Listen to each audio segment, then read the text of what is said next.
Have you ever wondered why two people can face the same situation and walk away with completely different outcomes? Have you ever asked yourself why some people seem to rise while others remain stuck? Welcome back to the channel. Today we're diving into the invisible force that silently determines how far you go in life. It's not luck. It's not talent. It's not even opportunity. It's something far more subtle yet incredibly powerful: your perspective, your inner framework, your sense of possibility.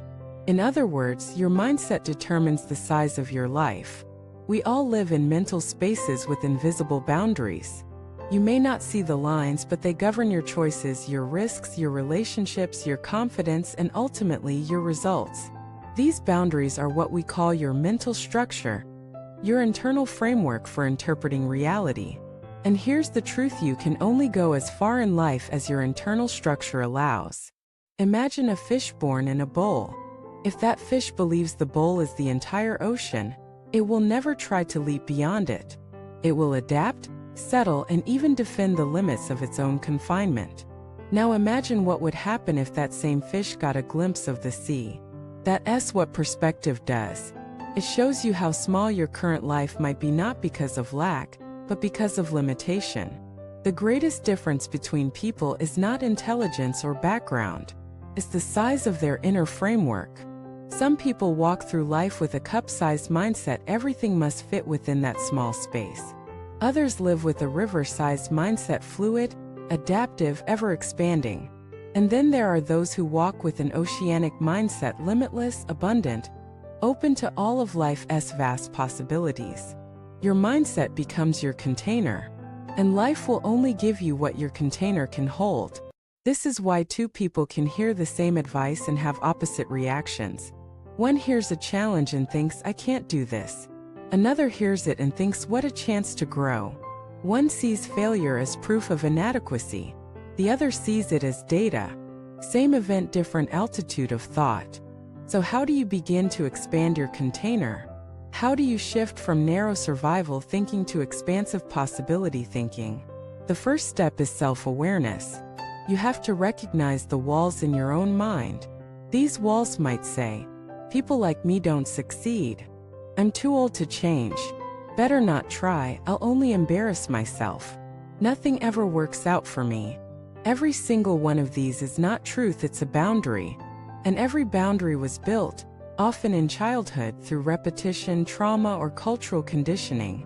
The good news: what was built can be rebuilt. Next, you challenge those boundaries. You don't need to break them all at once. You just need to question them. Ask yourself, is this belief helping me grow or keeping me safe? Is this story even mine, or did I inherit it? What would I do if I didn't believe this was true? That one question can crack open a lifetime of limitation. Then, expose yourself to people, places, and ideas that stretch you. You don't grow by surrounding yourself with sameness. You grow by entering spaces where your current mindset doesn't quite fit, where you feel a little uncomfortable, a little small, a little challenged. That discomfort, that's your old structure being stretched. Don't run from it. Stay in it. Read books that disrupt your assumptions. Listen to stories of people who came from less but did more. Visit places that make you rethink what's possible. Ask questions that don't have easy answers. Every exposure is like pouring water into a dry sponge. It expands you from the inside out. But the most powerful transformation happens when you shift how you view yourself. You have to stop seeing yourself through the lens of your past and start seeing yourself through the lens of your potential. That means forgiving your mistakes. That means letting go of labels others put on you. That means no longer making your worst day the definition of your identity. You are not your failure. You are not your trauma. You are not your last job, your last relationship, your last breakdown. You are potential wrapped in humanity. And when you begin to live like that, making decisions from the self you're becoming rather than the self you've been, your life starts to reshape around you. You'll take bolder actions. You'll set stronger boundaries. You'll dream bigger dreams. You'll speak up where you once stayed silent. You'll walk away from what once kept you stuck. Not because your circumstances changed, but because your container did.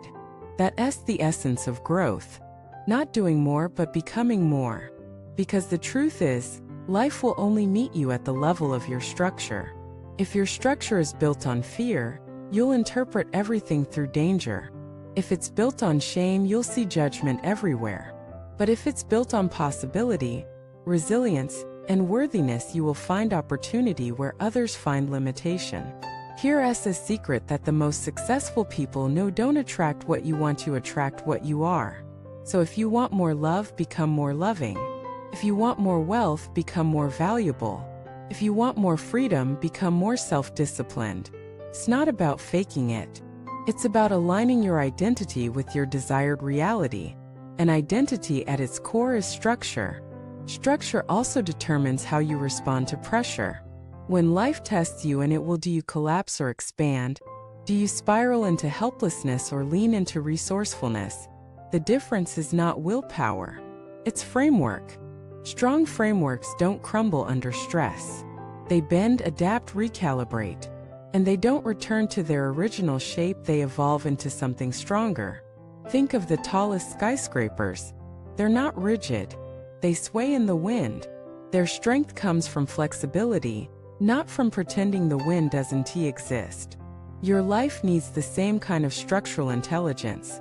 Flexibility in mindset, strength in values, clarity in vision, integrity in action. Because the world will not hand you expansion. It will hand you moments disguised as frustration, rejection, failure, and doubt. And it's in those moments that you get to choose. Shrink to fit your old limits, or rise to meet your new level. And with every choice, your structure evolves. Not overnight, but brick by brick. Until one day, you realize that the life you're living used to feel impossible. Not because the world changed, but because you did. Because you dared to question your container. Because you chose to build a structure that could hold the weight of your dreams. And that's what determines the height of your life, not circumstances, not talent, but the quiet daily choice to expand the architecture of your mind. Thank you for watching this video. If this message resonated with you, hit that like button, subscribe to the channel, and share your own story in the comments. Remember, you were never meant to live small. You were meant to stretch, to rise, to build a structure that matches the depth of your spirit.